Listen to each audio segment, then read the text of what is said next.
Vous savez, la science, c'est quelque chose de magnifique.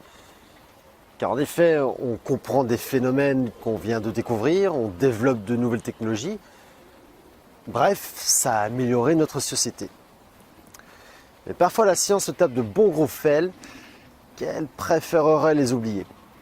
Et aujourd'hui, on va en parler de l'un d'entre eux. C'est le projet Biosphère 2. Biosphère 2 est une structure ressemblant à une serre d'1,27 m et se situant encore de nos jours dans le désert de l'Arizona. Dans cette structure, on y simule carrément tous les environs qu'on peut retrouver sur Terre. Par exemple un désert, des marécages, voire même jusqu'à un océan. Pour vous donner juste la taille du bassin de l'océan, il faisait juste 7 mètres de profondeur et pouvait contenir jusqu'à 3500 litres d'eau. Rien que ça. La construction de ce bâtiment a commencé en 1981 et s'est terminée en 1991.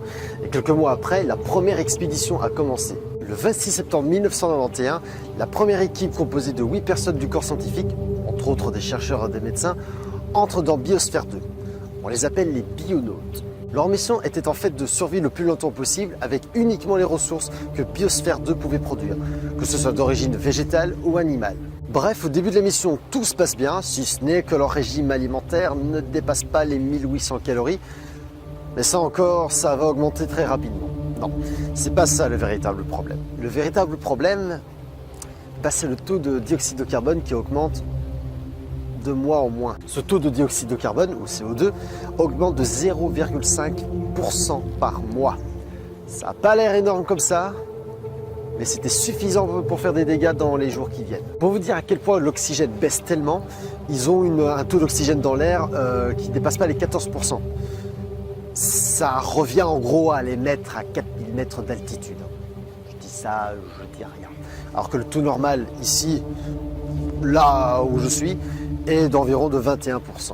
Donc on a une belle baisse en oxygène. Donc par conséquent, ce taux d'oxygène très bas a pour conséquence la mort des insectes pollinisateurs, des animaux qu'ils avaient à l'intérieur, et évidemment toute l'équipe tombe malade. En même temps c'est normal, ils respirent majoritairement du dioxyde de carbone. Et rajouter à ça une magnifique invasion de cafards. C'est pas la fête à mon avis là-dedans. Bref, et finalement l'équipe extérieure qui est censée superviser ce qui se passe à l'intérieur décide, après une longue hésitation, d'injecter de l'oxygène dans Biosphère 2. Ce qui fait perdre en même temps toute crédibilité au projet. La fin de la première mission se termine le 26 septembre 1993, soit 2 ans après, jour pour jour, au début de cette mission. Alors évidemment, cet échec est critiqué par tout le domaine scientifique et même par l'opinion publique.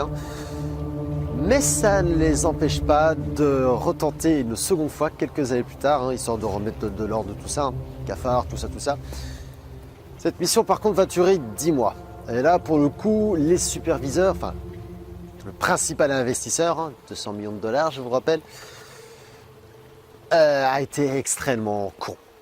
Parce qu'il a remis dans la nouvelle équipe 2 membres de l'équipe précédente.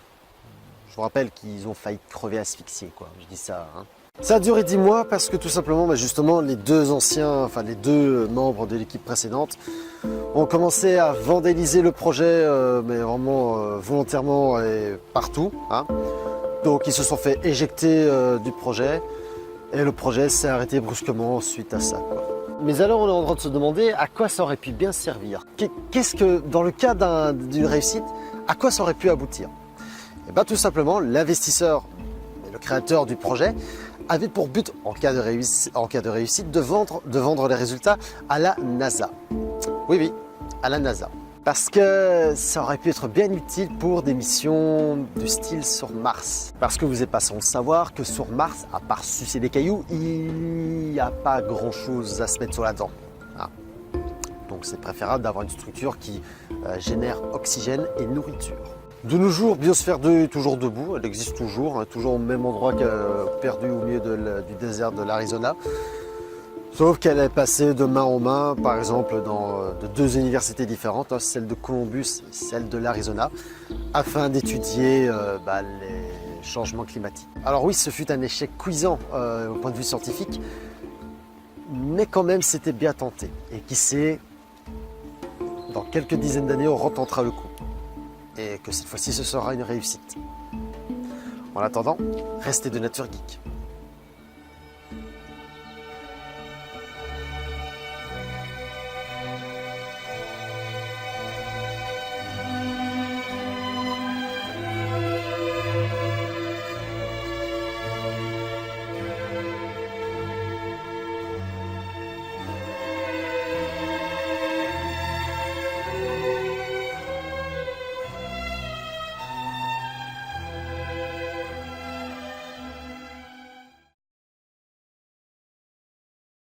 Mauvaise mémoire de texte, merde.